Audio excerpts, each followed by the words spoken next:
Okay, now we're going to move to questions from the floor, and I'm already aware one hand has gone up. There are other hands going up as well. Just let me say a word about how this is going to work. So I will indicate who I would like to pose a question, but you need, before you articulate the question, to either tell me if it's directed at a particular individual and in a word what the question is about, and then if I regard it as acceptable, I'll then allow you to articulate it fully. And the idea here is you pose a question, not give a speech, okay? If it verges into a speech, I will simply rule it out of order and move on. Okay, so I see hands going up, but would the gentleman with the purple T-shirt, as you had your hand up earlier, do you still want to pose a question?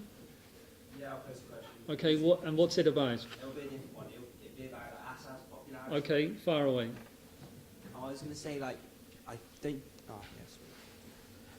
Assad still has, like, do you not think that Assad still has support from the majority of the population if he's still continuing to fight, and he still has people fighting in his army, and the majority of them, to be honest, are Sunni, so it's not sectarian, and I just think that saying that it's portraying it as Assad against his people is completely untrue, given how much support he still has. The majority of the population still live in government-held territory, which shows that the alternative for the Syrian people who are still in the country, they feel is worse under rebel control and opposition control. Because the rebels, let's be honest, don't represent the Syrian people either. There's mostly made up, or especially ISIS, not mostly, but a lot of them are foreign jihadists. And let's be honest, you leave the country to them, 1,000 different rebel groups, what do you think the result's going to be? Okay, thank you. Is that posed to the whole panel? So mainly Scott. Tom and Scott. Okay. So the question is oriented around the merits of Assad's remaining in power and so on. Okay. Yeah. Sure. So Scott and then Tom. Okay. To deal with your specifics, I mean, we do not know what his overall popularity is because there has never been a true judge of his popularity or of the regime's popularity in Syria for decades. The system's not set up to judge that. Polling is difficult in Syria. Just right a now. bit. So just on the specific points, I believe your first point was, well, there are a lot of Sunnis who are in the army. Well, that's because it's a conscript army. And so a lot of people have to go into the army, or they face detention, or they face other types of pressure and punishment on their families. So a lot of the conscripts who are there aren't necessarily expressing support. They have no alternative.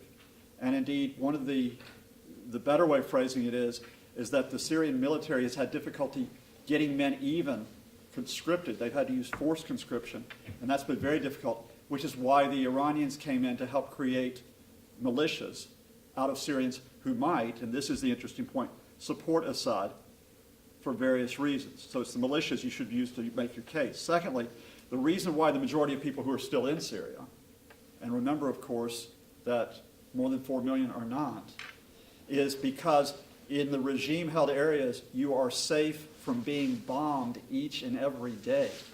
You know, do you take the choice of going into opposition-held territory where it is difficult to get food, where supplies are cut off and get attacked, or do you go into a regime area where at least there's a measure of so-called security? It's a pretty easy choice for me to make. And then the third one, which is on the makeup of the other side. Now, the majority of fighters in the rebellion are actually local men who took up arms when you got the intensity, when you got basically more and more attacks on civilian populations in 2011, 2012.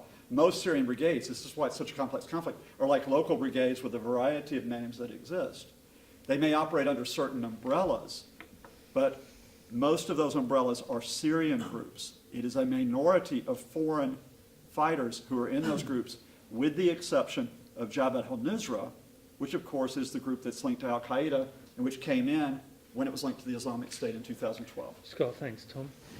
I think even if you can find sections of the population, and obviously among some Christians and some Alawites, you're going to have people who support Assad, those people aside, the atrocities that Assad has committed against large sections of his population, from obviously we've spoken about chemical weapons, the barrel bombs, the use of starvation against his own people, I think that no matter if there are sections supporting him, there is a clear obligation, and anyone who cares about humanitarian international law should want to see that man gone and should act to intervene to get rid of him. And I think that this is what I find so untenable about the Stop the War coalition position, which is to say that you care about the people in Syria, but then please tell us what it is that you think should be done to stop both Assad and ISIS from slaughtering the people living there, what you think should happen for the Yazidis, for various minority groups, for homosexuals who have been, thrown off the top of buildings by Islamic State. If you're not going to intervene to stop those kinds of atrocities, then you are complicit in allowing them to continue. Before I take the second question, I think I ought to allow you the opportunity to respond. I think to that. Yes. stop the war is very clear, because throwing the Yazidis would not have happened if Iraq hadn't been invaded and ISIS hadn't come out of it. So that's the first answer in the sense that really is the crux of the matter. What is actually happening in terms of the bombings and the killings that are going around in the region is directly attributable to our intervention in the region. In terms of saying we must intervene for humanitarian reasons, but then there are other reasons, other places where we should have intervened for humanitarian reasons. One of the most enduring conflict that is actually being happening every 2 years, the Israelis say we're going to go and cut the grass, and they go and kill thousands of people. Nobody stops them, and that is actually legitimate to stop them, because it is against international law what it does. And nothing happens. Nobody argues, and Henry Jackson obviously never does, that we should be actually intervening in that region. That's been going on for about 70 years now. So I think the West must actually be, if it wants to make interventions, then it must actually have a logical basis on which to do those interventions, and it must be universal. It cannot be applied particularly to one place and not to another place. In terms of if you're looking for dictatorships, I mean, Obama is the one who actually declared Sisi is not a dictator, he's a Democrat.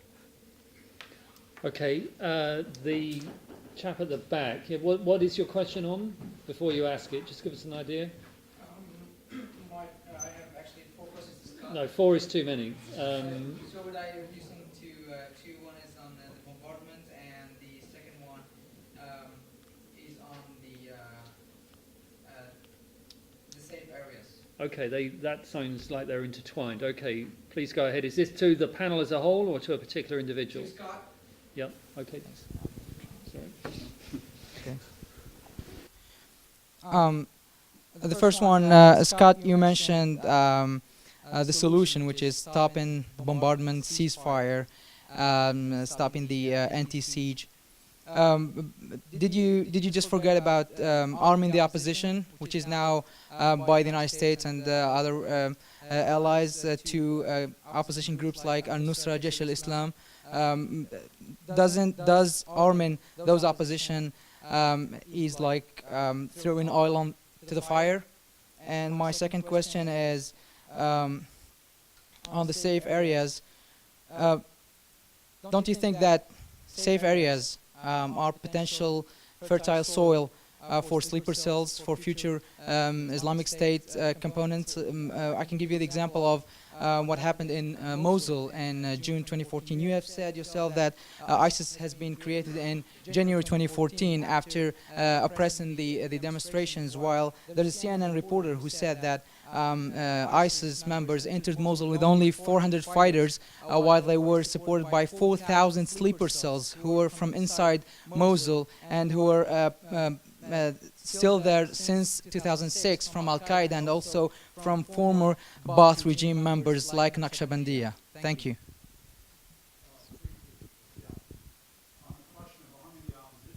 The U.S. is not actually arming rebels. Now, the U.S. has actually shifted its arms to give them to a Kurdish-led force in the north with the idea that the Kurds are fighting the Islamic State. So that's actually a myth. Now, the Saudis have provided arms, the Qataris have provided arms, but the vast majority of foreign arms going into Syria are on behalf of the regime.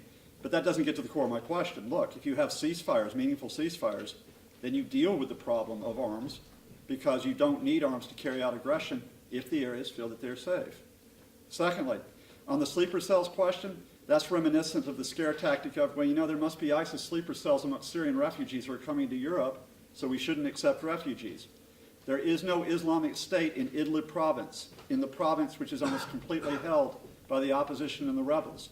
Provide a protected zone in Idlib province, they have a chance for governance, for a legal system, and security, which means they may enter discussions, including with the regime, and that's how you deal with the problem of Islamic State, not by raising some diversionary scare tactic. Okay, thanks. Yes, please. I'm going to take two at a time, okay, to see if we can get... I'm not going to need a mic.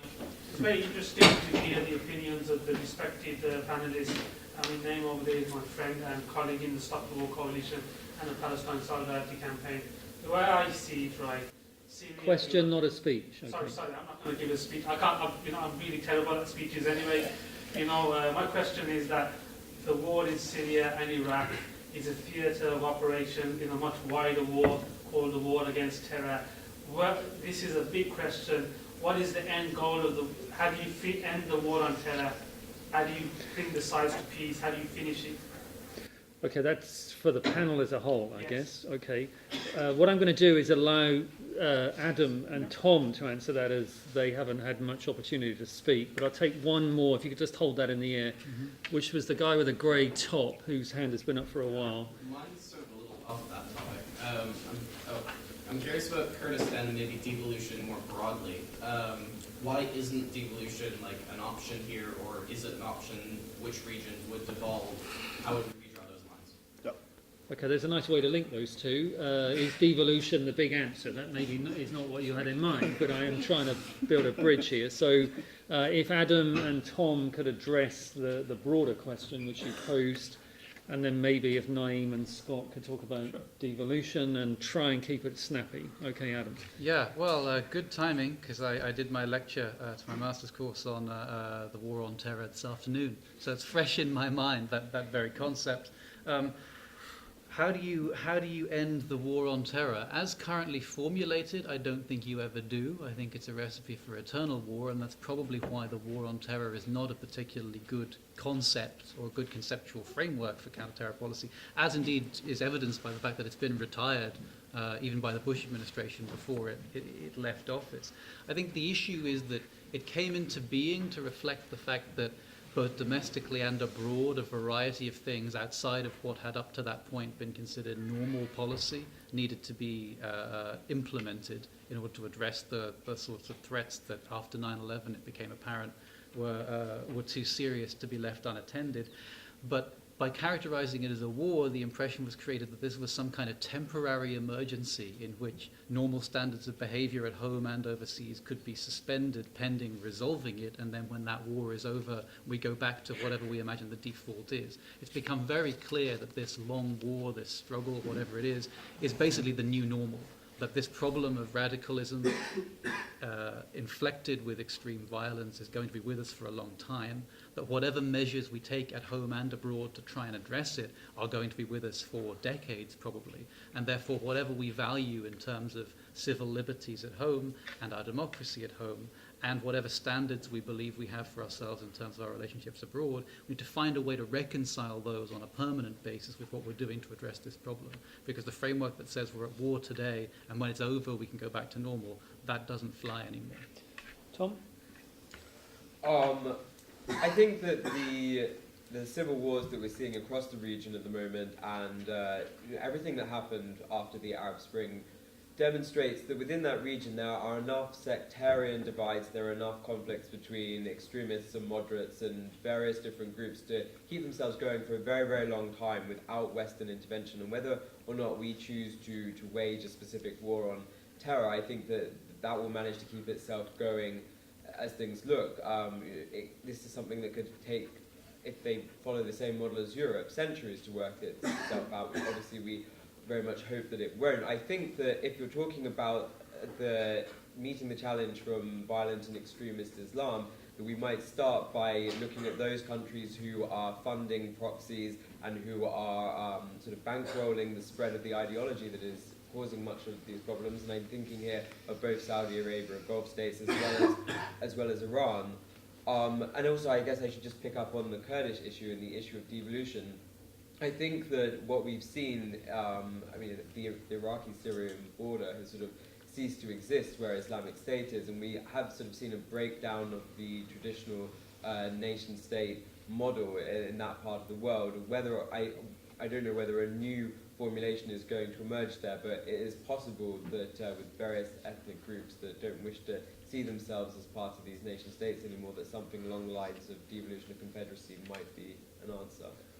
Okay, Naeem and Scott, if you could address directly this issue of devolution, Yes, whether or I will. not there are any. Yeah. I merits think in that. one of the things that we as all, I consider myself as European because I'm living here, must stop doing is actually building other countries. That is not our job, and that is the crux of the matter when I said the whole region must be left alone and must be allowed to come to its own stable and equilibrium that can be sustained. And I think this Kurdish problem is the nub of the issue, because one of the weaknesses that the Americans have is because of the alliances it has to build to fight this war, and Turkey being one of them. Now, the issue of Kurdistan actually divides Turkey quite considerably. And in fact, it for a long time supported ISIS because it helped them to fight their own Kurdish population. So I think the resolution for the problem of the region, this is I'm talking about all the way from Iran, because Kurdistan is in Iran, it's in Syria, it's in Turkey, and there are other similar issues in Pakistan, in Afghanistan. So I think those have to be left outside, and it is not for the Europeans to go and say how are we going to resolve it. People within those places are going to come together and form some kind of a federation or some kind of a democratic structure that will work and the primary thing that has to happen is, I've seen a map which was drawn up by the CIA during the Iraq invasion, where they were talking about how new states are going to be created. Iran is going to be reduced in size. Afghanistan is going to be increased because it was going to be occupied by the Americans. And Iraq is going to be reduced to size as well. So I think these divisions or maps that have been drawn, they are drawn for the benefit of the European powers, and that doesn't work. Kurdistan already exists in Syria. You already have autonomy in the areas that they have taken from, they pushed back the Islamic State. They have the prevalent military forces. They have the local councils that are already there. So I think the questions already are going to be, if you try to get to a settlement, they're not going to retreat from that autonomy. So I think you're looking at, as Adam talked about, probably a federal system that you're going to have to move to. And I think probably a caveat I think it's important to recognize is there's going to be questions. There are very big differences between Kurdish groups. The main Kurdish group party called the PYD is not liked by other Kurdish groups. That has to play out in terms of how they create their system. There is a problem in that the Iraqi Kurdistan has real problems with the PYD in Syria. So you're not going to get like this big Kurdistan. They're at odds with each other. And then perhaps the biggest one is the Turks believe that their Turkish Kurdish insurgency, the PKK, is actually the prevailing force in Syria. I'm not sure if that's true, but I do think you're going to have to address this. This Kurdistan has to be seen as Syrian Kurdistan and not just simply cover for the PKK to try to attack. Otherwise, we're going to get further instability that takes place. Okay, now I'm aware of at least 5-6 hands which have gone up. Okay, so let me just take a sense of who, and I think I've got a sense of the order in which they went up. So my apologies. I'll try and get you all in, right, before we finish. So let's take two at a time. Okay, I'm going to take the chap here with the green shirt because you look in pain as your arm was, the blood was draining out. So to put you out of your agony, let's take yours first. And then the chap directly behind you with the hooped sweater on. Okay, now that's you. Yeah, you, right? Okay, so one and then two. Okay, and the rest I will get to you. All right. So try and be as crisp as you can. Okay, so this is like a very difficult question. Just what we use. Whatever that could or might be. And I was just wondering how you thought the Alawite majority, like how can they and how should they be like accommodated and shielded from sectarian retribution, like in any political settlement that occurs. That's good. That's a clear question. I think, is there any particular individual? That's the panel. Okay, I think that's so specific. I'm not actually going to open up to everybody. I mean, would anybody like to volunteer on that one, just so I can get a sense? Scott. Okay, just hold that. I don't want to dominate, but Adam, you want to go first? Sure. Well, I guess I was just going to say that, any settlement, they are in power at the moment, right? So any deal that gets done will have to have their consent. I would imagine that would be because a significant part of the institutional structure remains theirs, most likely the bit they currently hold. And the question is power devolved to other sections? Any power sharing deal will also be underwritten by their external allies, the Iranians and the Russians, who will want to maintain that relationship. So by not letting go of most of the threads they currently hold, at least as far as the territory that they live on is concerned, and by maintaining the binds that keep them close to their external supporters. That would be my advice anyway. Okay, and the second question, yes? Yeah, just a question for Professor Lucas. I think you suggested that the fault in Libya lay in the aftermath of the intervention. Could you expand on that? Yeah. And if I could pick up the Alawite thing real quick, Mark, just to simply... I think the problem is not there are Alawites who are in control. There is an elite who is in control, a narrow elite, and some of them happen to be Alawite, which is very different. So I think the real problem is that you've got this elite which is entrenched with the state that Adam's talking about, and you've got to somehow prize that away while giving assurances to the communities. And I think that means that all parties at the table are going to have to agree to basic rights. I don't think Syria was necessarily a sectarian conflict. I think it was a conflict of an abusive elite at the top. So I think you have to get back to that position where rights are protected for all. And I know that sounds a bit utopian, but it's a starting point. The question of Libya is that we went in there initially, remember, to protect Benghazi, because it was at threat of being overrun, Libya's second city, and it was initially humanitarian intervention, or at least NATO said. Then you had that creeping move of, should we push Gaddafi out of power, which led effectively to regime change. I'm not going to say right or wrong on that. What I was struck by with the fact is that if you go in and you intervene in a country, you have got to appreciate the local groups that are there. You've got to appreciate their interest. You've got to appreciate the grievances that they might have. There was never a process put in place to deal with the local grievances in Syria, in Libya, which is very much not exactly a unified country, even under Gaddafi, because there was no attempt to deal with the various political factions, to deal with the various militias that were in place. We effectively got rid of Gaddafi, then walked aside. Then you left that vacuum where, in a sense, groups fought it out amongst themselves. The outcome is we have two governments, multiple militias. So it was in that failure, not to impose ourselves on that country, not to impose ourselves, but to basically be involved in a process which brought the different factions together in Libya. Naeem also mentioned Libya earlier. I'll just give you a... I mean, very quickly on Libya itself, I mean, I think every intervention has got some excuse for why it didn't work afterwards. But I think it's the intervention itself that is the failure. We have seen the same thing happen in Iraq. They dismantled the infrastructure of Iraq, and as a result of it, we've still got chaos. And the same thing is happening in Libya. We in the Stop the War actually warned the governments at the time that this is what will happen in Libya. You will actually experience the same thing as you experienced it in Iraq and Afghanistan, and you are now going to be experiencing it in Syria as well. As far as the sectarian thing and the protection of the minorities in Syria is concerned, I think you have opened a Pandora's box, and it's going to be very, very, very difficult for you to close it. And my urge is not to try and open it again, but give it time, and I think and that's the only way it's going to work out. In the immediate, I see very little hope for protecting minorities in many parts of that region today. Can I have one sentence? Just to say that I think what all of these cases illustrate is that if you have any kind of prevailing order, however imperfect, that is in place peacefully, even if it is repressive, be very careful if you wish it away because you prefer something else, because there can be huge amounts of unexpected outcome from that initial decision, and you very rarely end up where you would ideally have wanted to. Okay, so 1, 2, 3. Sorry, did I? Yeah, just hang on a sec, just so I know. 1, 2, 3. We'll take those 3. Okay, and then if we have time, we'll return. You've had a go already. So we're now going into 3s, right, to try and get as many in. So 1, 2, three, okay? So you first. Yeah.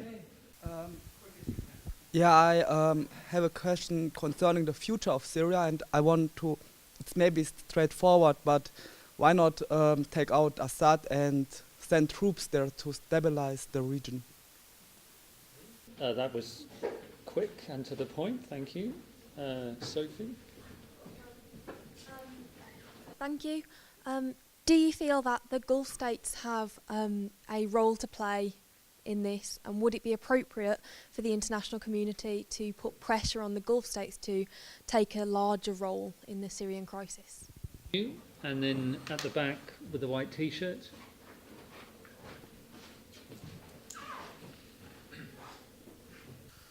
My question's to Naim. You kept saying that intervention is wrong and all that stuff, but intervention has been an issue with the Syrian people since the start of the revolution, and now that it has begun, it doesn't matter who has intervened. Iran has intervened, Russia has intervened, Lebanon has intervened, but the question that needs to be asked is, now that intervention has begun, what is the real solution? Because intervention will not just stop because we said so. Okay, thanks. What I'm going to do is I'm going to ask all four to respond, but you can respond to whichever of those three you wish to. Try not to respond to all three, so we can still maybe get another couple of questions in. So Tom, I'm going to start with you. Well, I mean, I obviously completely agree with the point of view that says, indeed, as far as trying to stabilise, why not get rid of Assad and send troops in? I believe that at the beginning of the uprising, when there were people in Syria calling for assistance and intervention, that this would have been a sensible route to have taken. And if we're concerned about what might happen to minorities such as Alawites and Christians in the future of Syria, I think that's why you do need a peacekeeping force in that country to protect those people. And while I very much agree, we were talking about Libya and about this question of where there is stability, be very careful before, destabilizing and sort of upsetting things there. I would say that I think that it's an illusion if we think that dictators are ever a stabilizing force in that region or indeed anywhere. In the long run, I think they only ever turn out to be instigators of instability. The kind of repression and resentment that builds up underneath their rule tends to, when it eventually explodes, as it did in Syria, and that was without Western intervention, it tends to be all the worse when it finally happens. Scott? Troops as an occupying force never stabilize a country because they aren't seen as legitimate and have the support of the population. Troops as peacekeepers, as part of a resolution, who work with the local population, may be possible, but you're not going to do that just simply by saying, get rid of Assad, and then we take care of the problem. Tried that in Iraq, didn't work. We need solutions that are feasible, that not like take all refugees out of, like that. Sure. And so UN forces is part of an agreement to make sure that sieges are lifted and to help make sure that ceasefires in place. That's fine. Gulf states question is the one I want to address really quick because it hasn't really come up. The Gulf states, as well as Turkey, are amongst the primary backers of the Syrian opposition and the rebels. If you do not get a political settlement in Geneva, which you're not going to get this week, you watch the Gulf states increase the arms which are going to go to the rebels. That's going to happen. So it reinforces the need to have ceasefires and end to sieges to try to get some kind of stability, because otherwise you do get what becomes a proxy war, but not U.S.-Russia. It becomes Iran, Russia, Hezbollah on one side, Saudi Arabia, Turkey supporting rebels on the other. Nine? Yeah, I mean, I think in terms of the Gulf state, they are themselves in a process of repressing and actually intervening in Yemen. So, we can't expect much from them. Bahrain is actually, in fact, is repressing its own Shias for a long period of time. And Saudi Arabia, and they are fighting with Saudi Arabia and Yemen. They are also actively involved in funding, I think in funding al-Nusra and funding various Islamic groups that are actually now fighting in Syria. So that's not going to work. In terms of dictators and democracies and whatever, I think we need to remember two people from our own history. We need to remember Oliver Cromwell. He was a dictator, a democrat. He created the British state. Bismarck, he was a dictator. He created the German state. and we still remember them.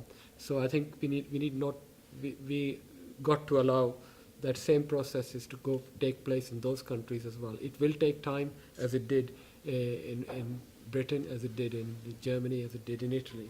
Adam. Well, I'm Irish, so I'm not about to forget Cromwell anytime soon. But I think I'll tackle Assad and Gulf states if I can. Why not take out Assad, replace him with something else? Well, he is the recognized internationally legitimate government of Syria. He's supported by Russia and by Iran.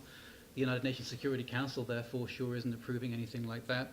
So you're basically talking about a war of intervention entirely outside of any international legal framework to topple a government that will also be a proxy war against Russia and Iran. And if you happen to be successful, then your prize is that you now have ownership of a basket case divided country in the Middle East. So I guess the reason why the United States isn't going to do that is because it doesn't matter enough. I mean, whatever the negative consequences flowing out of Syria's problems right now, just the hellish basket of negatives that come with doing all of those things, the cost-benefit couldn't begin to justify undertaking that path if you're a US policymaker anyway. On the Gulf states' role to play, I mean, two things. We've already touched on one, which is there's an awful lot of refugees going around. These are countries that have an awful lot of money. I would like to see some of that money and some of that space that they have being used to tackle that problem, because they talk a good game when it comes to refugees in that region. They don't always live up to it. And also, I suppose, if we're relying on the Iranians and the Russians to put Assad's feet to the fire and bring them to the table, these Gulf states often provide a lot of fuel, ideological fuel, and a lot of the resources for the other side of those conflicts. So if they can, potentially they could use what leverage they have to bring those people to the table. Whether or not that's realistic, I have my doubts. I tend to think that this is a tiger that they know how to feed and then set free, not one that they necessarily know how to tame or bring back into captivity. But if they could, it would be nice. If they could do something constructive in that region for once, it would be nice. Okay, we're almost there. Did I miss anybody out in the round of questions? Yes, so if we make this the last one, please. My question is about safety zones. So who's responsible for creating these safety zones? And, whoever takes on the responsibility for creating these zones kind of has to deal with the consequences if something goes wrong. Secondly, can these zones potentially become kind of a target for the Assad regime and other groups such as ISIS?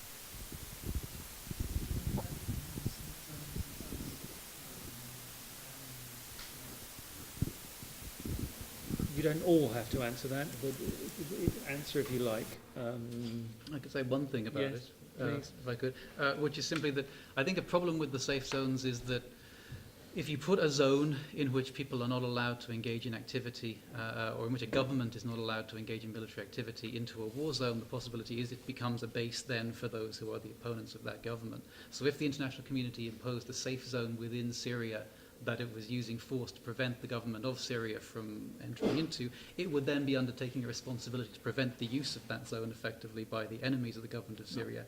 How you actually do that, I'm not altogether clear in practice, because the blur between the population you want to protect and those who might be perceived by the government as their armed enemies, that could get blurry. So that's a kind of a box you're opening of problems you would then need to solve if you create a militarily protected bubble within Syrian turf. Did anyone else want to comment? No, I mean, since I'm proposing it, I'll just come back to it. It's a great question. It's a great comment. But the fact is, until you give the space for people to take on that responsibility, to basically say we create our local institutions, we do so without waging war as our priority and the other side, we're not going to make any advance at all. And I'd rather take that risk at this point. I think, for example, linking to your previous point regarding the Saudis have taken a step. And the Saudis, let's not get into, we could talk about Yemen, Bahrain, and a lot of the bad things the Saudis have done, but practically there has been an opposition rebel bloc which has come out in the past month, the most unified bloc we've seen, which came out of a conference in Saudi Arabia, to basically carry out negotiations. So there is a range of groups that we can establish a link with and a dialogue with about issues like safe havens if we have the political will. But since this might be the last question, very quickly ask Mark, I just want to close with something which is slightly off question, just to tell you where I'm coming from, to be very clear. Before I came in tonight, through the wonders of technology, I was able to get in contact with a couple of people who are inside Syria. Now, these are people who have lost family in the war. They have lost their homes. And the response I got in talking to you tonight from inside is that there is still hope that they can find something to come out of this. And in fact, they believe they have to have hope for all this to be worth it. That there has to be a way to overcome sectarianism, that there has to be a way of overcoming simply abuse and violence that takes place. And so for that reason, getting beyond whether or not we are intervention, anti-imperialist or whatever, I come back to the point. You start with the Syrian people as the focus. And as long as they still have hope, you do not withdraw from trying to find some way to support that for a glimmer of a better future. That's an interesting way to finish. And let me just add to that. I try to be completely objective as chair, but just a perspective from history. Scott alluded to, occupations generally don't work. Germany was occupied for 45 years after World War II, and then was unified in 1990 in a four-power agreement. Now, I'm not saying that's a model. It's in Europe, it's not in the Middle East, and so on and so on. But with great international effort and leadership, terrible things in international relations are open to resolution. And hopefully tonight you've heard different perspectives on the issue, the problem, and perhaps some of the routes forward. Now, at this point, I believe there is a little bit of business to do with prizes and so on, and I'm looking now for someone from the Debating Society to whom I hand over before I make some final comments at the end.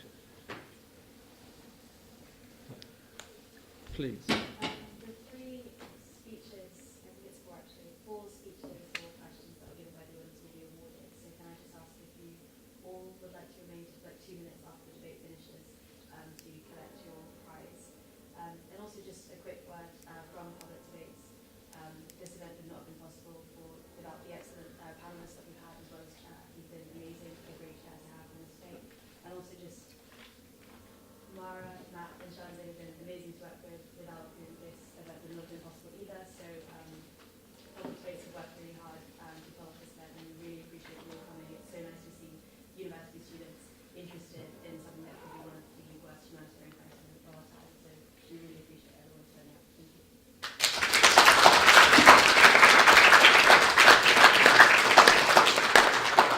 Thank you. So how do the prize winners know they've won? Is that something that's sort of done off-site, or? Very shady. Okay, I will move on therefore. All right, then it remains to me to thank the panellists, Tom, Scott, Naeem, and Adam, for being concise, direct, and when necessary, also controversial. And also to the audience, some terrific questions, which meant we had the full 2 hours, but it didn't drag. It was a very enjoyable 2 hours. So thank you all. And your next event is when? We should be having next week on environmental friendly issues. Okay, great.